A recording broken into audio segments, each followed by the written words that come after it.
Quand je viens ici, c'est un bol d'air. On oublie la maladie, on oublie tout. C'est formidable, quoi, c'est tout. Magnifique.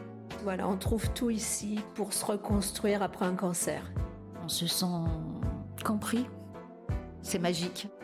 Laisser tout derrière soi et avancer, évoluer. Il y a une ambiance que je retrouve pas ailleurs, quoi. Dès que je rentre ici, c'est ma bulle. Je suis moi-même. Apaisé, relaxé, détendu. Comme si c'était chez moi. C'est le soleil. Tu sens de l'amour qui circule, quoi. Bienvenue à l'atelier Cognac-Jet, ce lieu qui accueille à Paris les femmes et les hommes qui ont un cancer, un lieu qui ressource pour aider à trouver un nouvel équilibre, un lieu qui accompagne pour affronter les difficultés de la maladie. L'atelier vous emmène. Venez avec moi. Dans cet épisode, je vous emmène au cours de yoga du rire de Mylène. Quelque chose me dit qu'on approche. Ça fait longtemps qu'on n'avait pas si nombreux que ça, c'est génial. Alors, bienvenue à tout le monde. Mylène, merci. J'adore parce que déjà tu rigoles, hein, maintenant t'es obligée. Hein. Mylène, est-ce que tu peux nous expliquer d'où tu viens, ton parcours? Mais alors, écoute, on va faire court, hein, parce que sinon, même vu mon âge, hein, j'ai découvert cette technique en Inde, en fait. J'habitais en Asie à l'époque, c'était entre 2004 et 2012, et je voyageais en Inde chez une amie indienne. Sa tante était là et commence à nous parler du yoga du rire. Alors moi, intriguée, je lui dis mais c'est quoi le yoga du rire? Ah mais c'est elle commence à me faire des grands gestes et puis alors on dit hello. Et je me suis dit mon Dieu mais ils sont fous ces Indiens. C'est quoi pour moi le yoga? Bon, c'était quelque chose de beaucoup plus intériorisé et je voyais pas comment on pouvait relier ça avec le rire. Et ça m'intriguait beaucoup et de retour en France, je me rends compte que on pouvait faire du yoga du rire en France. Donc là, ça m'a complètement happée. J'ai senti que c'était pour moi. Moi, si j'ai un talent, c'est de rire.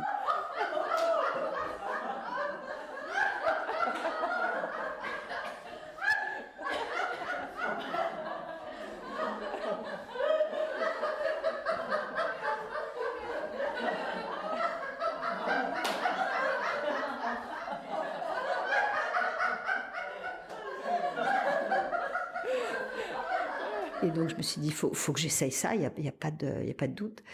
Et donc j'ai découvert cette formation puis j'ai commencé à animer tout de suite. C'est une technique qui nous vient d'un médecin indien qui s'appelle le docteur Kataria et ce médecin, il soignait des gens qui avaient des douleurs chroniques assez importantes et voire invalidantes. Et un jour, il reçoit un patient qui se plaignait moins que d'habitude. Il commence qu'est-ce qui s'est passé? Qu'est-ce que vous avez fait? Vous avez moins mal? Et le gars lui dit, j'ai passé toute l'après-midi à visionner des films rigolos. Et là, Kataria commence à faire des recherches sur les effets du rire. Il y avait un journaliste dans les années 60, même, je crois, qui avait raconté une histoire de guérison comme ça, avec le rire. Donc ce médecin commence à chercher et il se rend compte qu'effectivement, quand on rit, le corps produit des endorphines et que les endorphines, c'est antidouleur, c'est bien connu. Il se dit, tiens, je vais utiliser le rire avec mes patients pour qu'ils aient moins mal. Juste un mot pour dire comment vous vous sentez maintenant. Comment ça a été pour vous? Facile, pas facile, bizarre, déroutant. Et comment vous vous sentez? En paix. En paix. Détendu, mais bizarre. Détendu mais bizarre. Délivrance. Délivrance. Bien. Sophia. Relaxé Et tu fais un geste là de la main comme si tu... Ouais. Ok, merci. Je vais pas être original, détendu. Oui. Détendu. Moi, peut-être un peu, pas le contraire, oui, relaxé, détendu, mais beaucoup plus ancré. Ancré. Ouais, et beaucoup plus avec une énergie un peu plus positive. Super, merci. Mais j'ai pas trouvé ça du tout bizarre. Pas du tout bizarre. J'ai pas eu de difficulté. Génial. Merci. Et du bien. Oui. Libéré, oui. C'était bienvenu, merci, je me sens mieux. Sans mieux. Je m'appelle en paix. Avec moi-même. En paix. Extraordinaire. Bizarre au départ, mais alors là, hyper détendu. Gaieté et légèreté. Gaieté et légèreté. Sa première idée, c'était de faire des groupes où les gens se racontaient des histoires drôles. Donc il fait ça pendant quelques semaines et puis bon, le stock s'épuise forcément. Et puis en plus de ça, il se rend compte que bon, ce qui nous fait rire fait pas forcément rire le voisin. Voilà, l'humour, hein, c'est génial, mais on rit pas tous de la même chose. C'est très personnel, il fallait creuser davantage, il y avait une autre technique, que les blagues. C'est ça, que les blagues. Il est indien, hein, donc les Indiens, le yoga, hein, c'est dans la culture. Et sa femme est prof de yoga. Elle est toujours prof de yoga. Sa femme lui dit, pourquoi tu ferais pas du rire à partir du souffle, hein, pranayama, respiration totale, le ventre, la poitrine, tout le haut du corps, enfin une respiration complète. Et puis, pouf, sur l'expiration, tu mets du rire. Il suffit de mettre un son, d'ouvrir la bouche et de mettre du rire. Et c'est facile, hein, tout le monde peut réussir à faire ça. Ça va... Et c'est archi facile. Donc il s'est mis à faire ça dans un parc à Bombay. Il réunissait quelques patients comme ça et il faisait des exercices pendant un quart d'heure on inspire et on fait du rire. Et il s'est rendu compte que ça marchait super bien et il a appelé ça yoga du rire. Et à partir de là, voilà, ça s'est développé. Il a eu l'idée de faire des postures, mais pas vraiment des postures comme en yoga, plutôt des positions qui permettent une extension du corps et donc qui permettent de libérer le diaphragme, d'ouvrir la cage thoracique et qui permettent de rendre le rire, les mouvements du diaphragme plus faciles. Oui, c'est ce que j'allais te demander. Le mécanisme, c'est quoi en fait? D'abord, tu dis qu'on force le truc. En expirant, comme si ça comme si tu voulais mettre de la buée dans toi.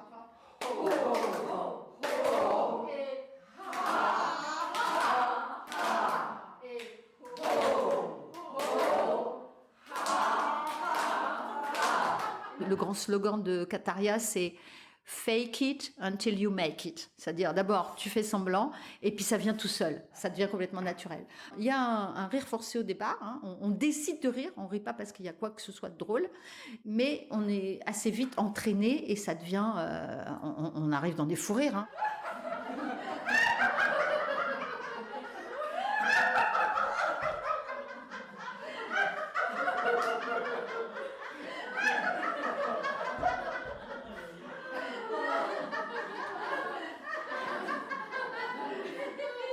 Et puis alors, le fait qu'il y ait quelqu'un qui a un fou rire, ça entraîne les autres et voilà. Et ça rebondit et ça marche d'autant plus et d'autant plus et d'autant plus. On en est bien d'accord que ça libère les émotions. Et d'ailleurs, dans ton cours, on jette les émotions. Parfois, est-ce que ça arrive qu'il y ait des gens qui pleurent? Oui, c'est arrivé qu'il y ait des gens qui pleurent. Et ça marche, hein. C'est-à-dire, c'est OK. C'est OK. Bon, j'annonce pas au début de la séance si vous avez une émotion désagréable, non, je l'annonce pas. Mais s'il y a quelque chose qui vient, ça vient. Puis voilà, c'est tout, on l'accueille. C'est une émotion qui est libérée, quoi. Donc ça fait du bien, voilà. En tout cas, ça marche. En tout cas, moi, très vite, instinctivement, je me suis rendu compte que le rire me faisait du bien. Il y a quand même des tensions, hein. Il y a des personnes qui sont parties, mais il en reste. Attention. Donc je vous propose d'évacuer toutes les tensions, les colères, les peurs, les angoisses, les machins, tout ce qui nous à l'intérieur là. Hein. On va mettre ça là, au milieu, d'accord? Et on va expulser ça avec le son, d'accord? Une autre phrase de Kataria, il a quand même trouvé des phrases géniales. Je ris pas parce que je suis heureux, je suis heureux parce que je ris. C'est tout bête, hein? L'interconnexion entre le physique et le psychique. Shamana, Sharagadabou. Shamana, Sharagadabou. Chichi, nounou. Chichi, nounou.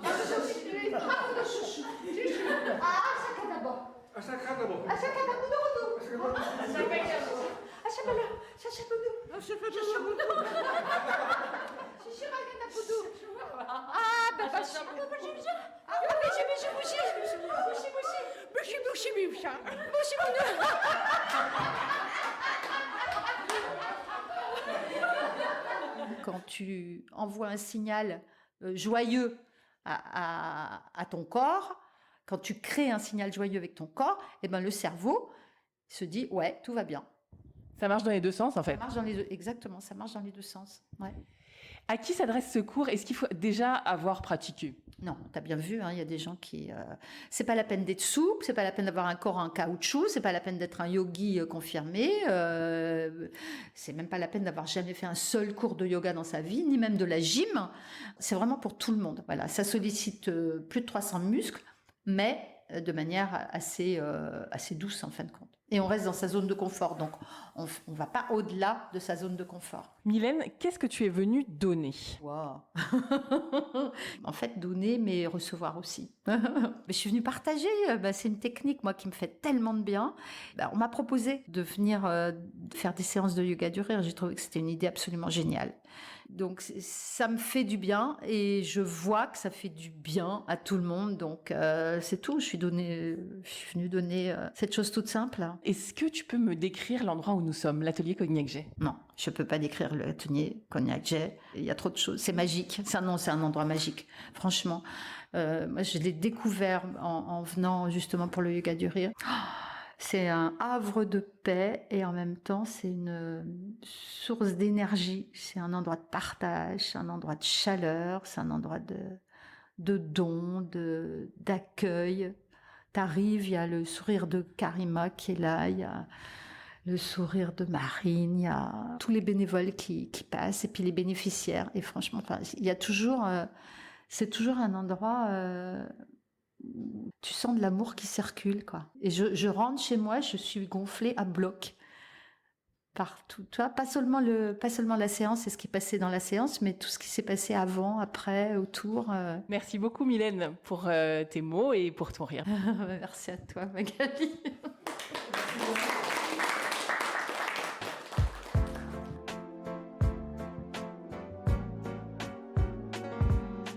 Bonjour Clémentine Villeminay, merci d'être avec nous.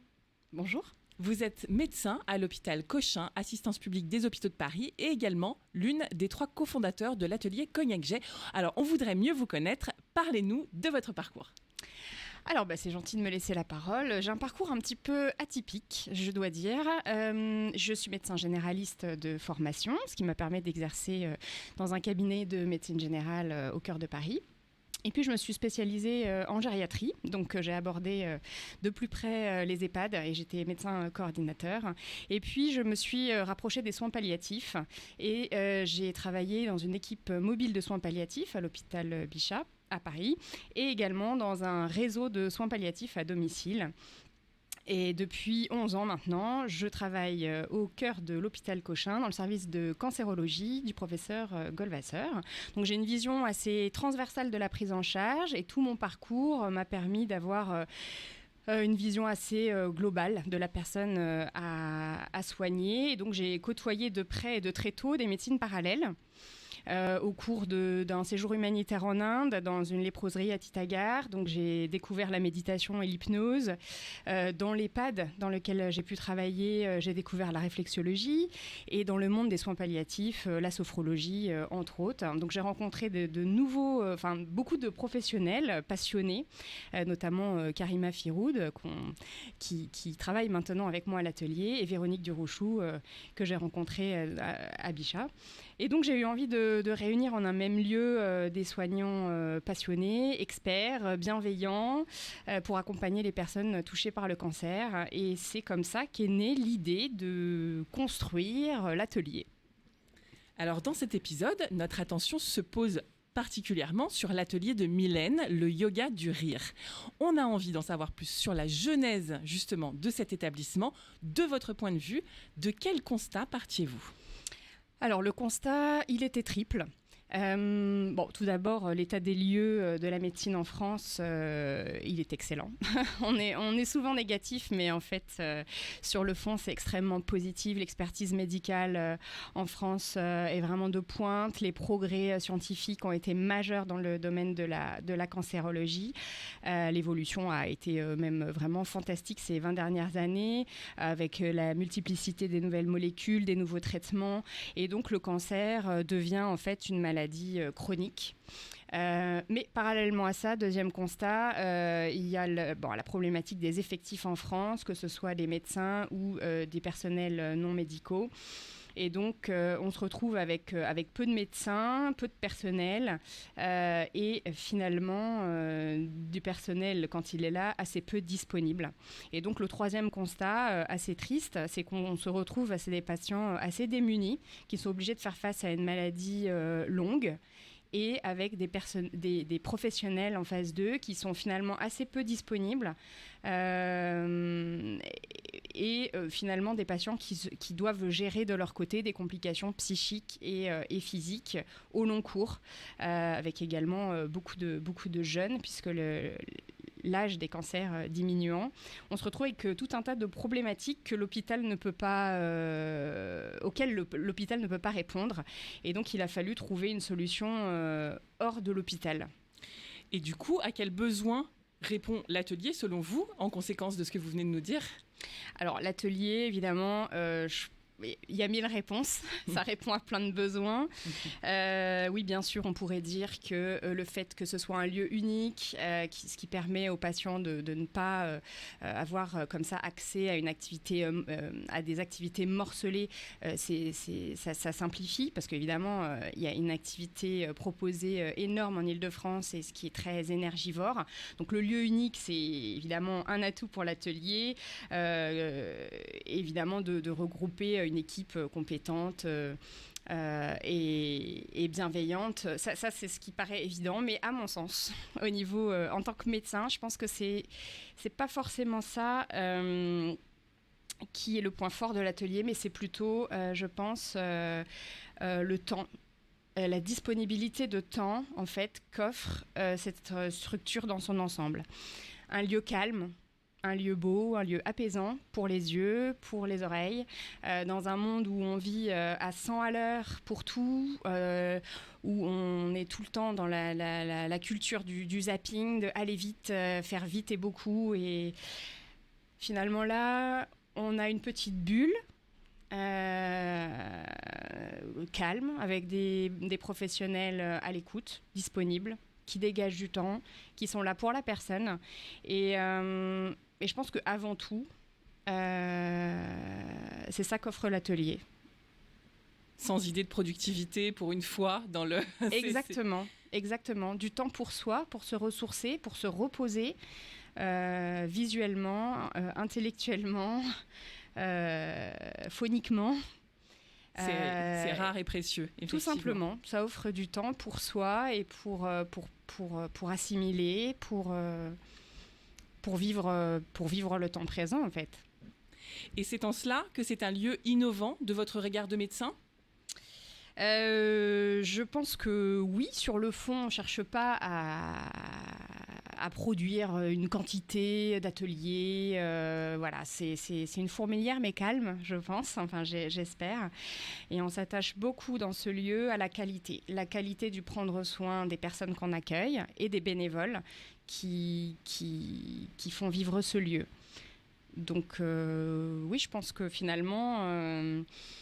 le côté innovant, c'est la recherche insatiable de qualité dans tous les domaines. La qualité aussi du lieu d'accueil avec des beaux matériaux, une qualité visuelle avec un jardin, un horizon. Voilà, beaucoup de choses autour de la qualité, je l'espère en tout cas.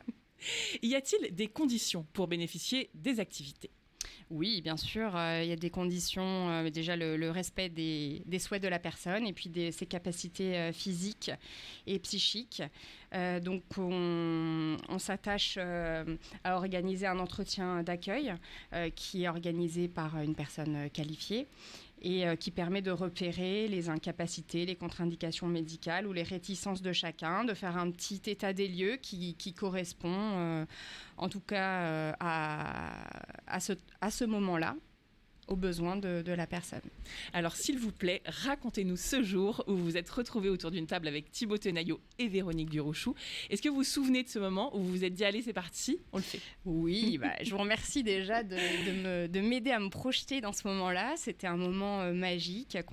On a choisi une formule qui nous ressemble, donc conviviale, dans un café cosy, autour d'un dîner, justement pour prendre le temps de créer ces premiers échanges, Donc, c'était une longue soirée où, à bateau rompu, on a appris à se connaître, donc des personnalités différentes, des parcours différents. C'était chaleureux, c'était convivial. On a des personnalités et des profils professionnels complémentaires, mais avec une envie commune de rayonner dans la même direction. Et c'est vrai que, en tout cas, on a choisi de partir ensemble ce soir-là vers l'aventure, quoi. Donc le projet il s'est construit petit à petit, mais avec une volonté commune, en tout cas, d'être ensemble, tout simplement. Et aujourd'hui, dites-nous où nous en sommes et quelles sont les perspectives. Aujourd'hui, on a une équipe solide, j'espère, cohérente, qui a bien grandi, qui est solidaire, qui est dynamique, qui a su, en tout cas, évoluer avec la période sanitaire compliquée. Donc, on est en mouvement permanent. Avec plein de nouveaux projets, mais je vais peut-être pas en dire plus parce que ce sera peut-être l'objet de futures vidéos, mais effectivement des projets concrets d'éducation thérapeutique, c'est un sujet personnellement qui me tient à cœur parce que dans le monde médical et face aux personnes malades, on a quand même, on subit beaucoup d'injonctions, des injonctions médicales pour avoir moins mal, vous devriez faire ci, pour être plus détendu, je vous conseille ceci, et puis des injonctions familiales, tu devrais, ça te ferait du bien de, j'ai entendu parler que, bon, et finalement, l'éducation thérapeutique qui permet à la personne de trouver en elle ses propres ressources et d'avancer à son rythme avec ses capacités, pour moi, c'est un petit peu l'avenir en fait de la prise en charge des maladies chroniques. C'est un domaine que je découvre, parce que dans les études médicales, on pense toujours mieux que le patient, et on pense à sa place. Et en fait, la réalité, c'est pas ça. On est maître de soi, et même quand on est malade, on a des besoins qu'on n'a pas forcément envie d'assouvir, ou pas à ce moment-là en tout cas. Donc en tout cas, l'éducation thérapeutique, c'est un vrai projet qu'on est en train de construire. On a une équipe socle et qui ne cherche qu'à s'agrandir. Un deuxième point important sur lequel on va devoir se focaliser, c'est en fait la valorisation finalement de notre activité et des bénéfices obtenus par l'atelier pour pouvoir convaincre les financeurs. Donc faire de la recherche pour essayer d'apporter des preuves. Qu'il faut venir à l'atelier quand on en a besoin, si on en a besoin. Voilà. Et puis on a des projets d'agrandir, de développer en tout cas le domaine de la formation des bénévoles et d'ouvrir au public, et puis d'essaimer cette formule sur le territoire d'Île-de-France et national. Pourquoi pas ? En tout cas, ça en vaut la peine. Pourquoi pas ? Quelle jolie perspective. Merci beaucoup, Clémentine Villeminay, de nous avoir développé tous vos secrets de fabrication. Merci.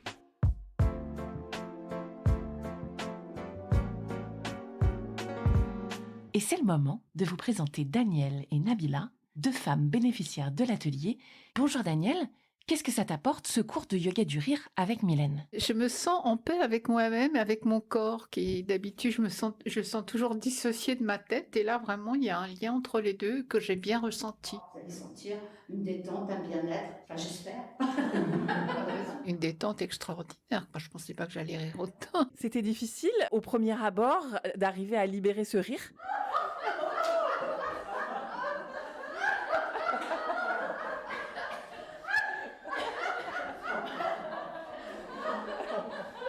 Je l'ai cru avant de commencer, mais en fait non, parce qu'en plus Mylène a un rire tellement communicatif qu'on ne peut pas y échapper. C'est pas possible. C'était le premier cours pour toi, ça s'est passé plutôt simplement. Ah ben oui. Puis en plus, on était nombreux, donc c'était bien. Il y a un entraînement comme ça, il y a une communication aussi qui est assez extraordinaire par le rire comme ça. Presque une communion. Ah oui, en effet, on peut dire ça. Donc on va se croiser dans l'espace. Allons-y. En se faisant des sourires. En se faisant des...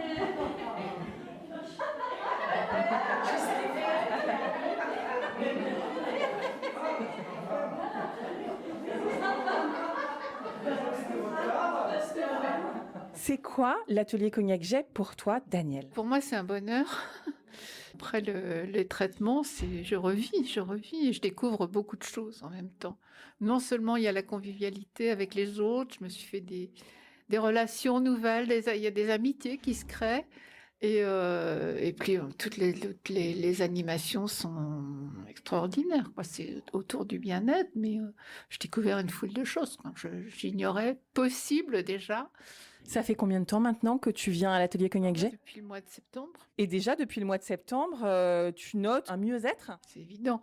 On pense moins à la maladie, bien que tout le monde soit touché par ce cancer, mais on arrive à oublier, et puis voilà, quoi. C'est pas un sujet de conversation, vraiment. Ça libère de ça, et ça permet de s'en éloigner. Comment as-tu découvert ce lieu ? Tout simplement par l'hôpital Curie, où je suis soignée. Ils m'ont donné plusieurs adresses, celle-ci en priorité. Je pense que effectivement, c'est une bonne idée. Comment ce lieu t'aide à te sentir mieux ? Par les activités, par l'accueil. Déjà, Karima est absolument extraordinaire et très ouverte.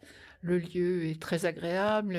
Tout le monde est agréable, en fait. Puis il n'y a pas de rivalité, il n'y a rien de cet ordre-là, quoi. C'est vraiment une situation de confiance les uns avec les autres. Ce yoga du rire, qu'est-ce qui t'a donné envie d'essayer ? Justement, tu parlais de Karima qui est à l'accueil. C'est justement Karima qui a insisté parce qu'elle nous avait. C'est pas le premier atelier. Elle dit mais je vous entends rire en dessous, c'est extraordinaire.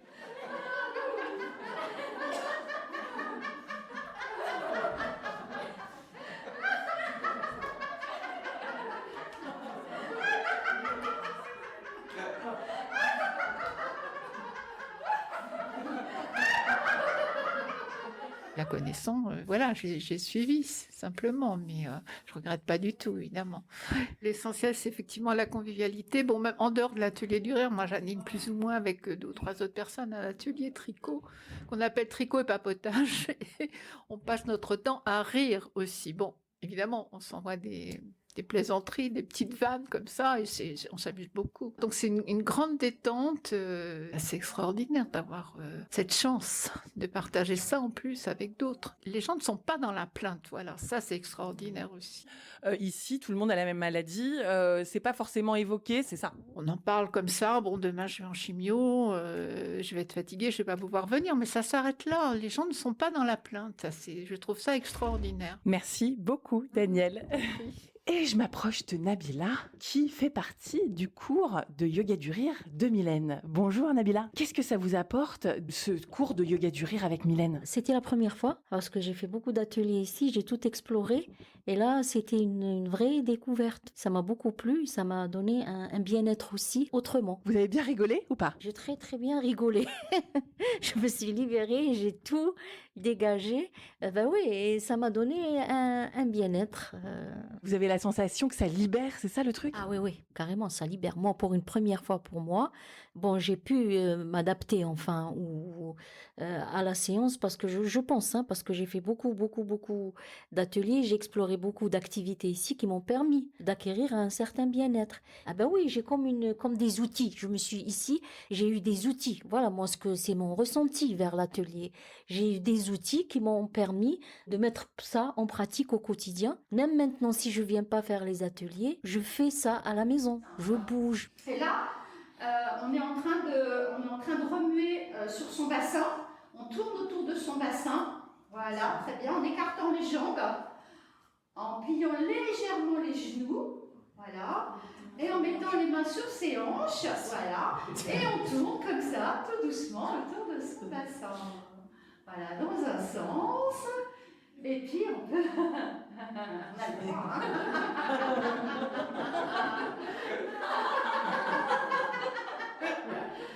Alors on essaye de rendre le truc super sexy.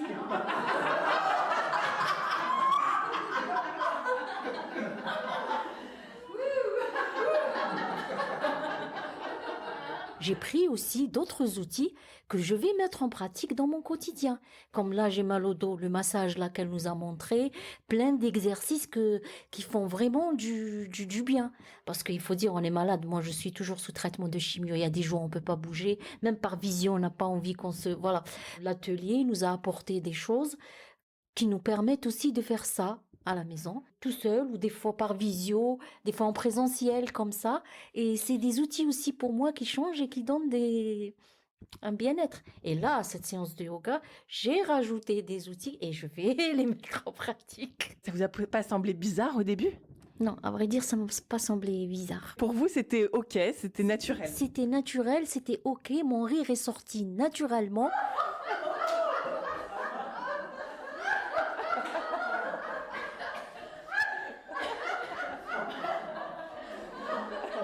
Je sais pas si parce que moi je suis spontanée ou je sais pas, ça m'a plu. J'ai trouvé comme si c'était une thérapie ensemble. J'ai eu ce ressenti.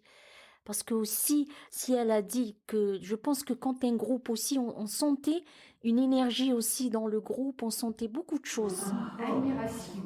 Ouais, parce que il y a plein de personnes pour qui c'était la première fois. Et je vous assure que c'est pas toujours facile pour tout le monde de rentrer. Et là, vraiment, tout le monde est rentré dans les exercices. Même Stéphane et retardataire. Oui, et Sophie. Et Frédéric, qui sont arrivés, qui ont dû prendre le train en marche. Et oui, c'est vrai. Bravo, chapeau, hein, parce que c'est quand même quelque chose qui est pas évident, hein, en fait. Mais là, il y avait, voilà, vous avez créé une dynamique, et c'est vous qui avez créé tout ça. Hein. C'est le groupe qui fait naître tout ça, et qui fait que ça marche. C'est quoi l'atelier Cognac J pour vous? C'est comme si c'était un deuxième chez moi. Voilà, je me retrouve là. Ça fait 2 ans que je viens de temps en temps. L'ambiance est toujours pareille, vu que j'ai d'autres choses à faire, plein de rendez-vous, enfin d'autres choses dans le quotidien. Mais ça reste quand je rentre, comme si c'était chez moi. Voilà, c'est le ressenti que j'ai, vu l'accueil, les échanges, tout ce qu'on fait ensemble. Les échanges aussi sont très riches, ça nous apporte. Comment vous avez découvert l'atelier Cognac J? Vu que je suis une patiente qui a beaucoup de pathologies, polypathologies, donc je suis hébergée dans des appartements de coordination thérapeutique. Vu la maladie, je ne peux plus ni travailler, ni payer de loyer, ni rien du tout. Donc du coup, il y a des associations et des fondations qui prennent des gens comme ça en attendant qu'ils puissent arriver à une certaine autonomie pour pouvoir retravailler, revenir à la vie sociale, pour avoir un logement et tout ça. Donc les appartements de coordination thérapeutique, là-bas, on a un accompagnement global. Donc, on m'a orientée vers le Cognac J pour pouvoir suivre aussi un accompagnement vu mon cancer. Et je me suis vraiment retrouvée là, voilà. Donc, j'ai exploré le Feldenkrais, presque tous les ateliers, le stylisme aussi médical que j'ai fait avec Anne-Cécile, Camille. Moi, je suis beaucoup plus dans la créativité, mais j'ai presque fait tous les ateliers. Et après, j'ai su qu'est-ce qui me convenait vraiment. On sélectionne vraiment ce qui nous fait du bien. On se sent mieux. Déjà, là, je viens de temps en temps, mais quand je viens ici, quand je sors, je suis dans une autre humeur, je pense que je viens ici beaucoup plus pour chercher ça, pour retrouver ça. On sent que la vie revient, la vie repart et que c'est une renaissance. Quand ça me manque, voilà, je retrouve ça aussi. Il y a cette chaleur entre patients, il y a Karima qui nous accueille de cette manière. Fanny aussi qui était là, Vincent aussi c'est pareil. Vincent c'est... Même quand on prépare les ateliers, l'expo de Camille, il est avec nous, il travaille, il fait avec nous, il est top de top. Merci beaucoup Nabila. De rien, avec très grand plaisir. L'atelier Cognac J vous remercie pour votre écoute et espère vous avoir donné l'envie de découvrir la suite.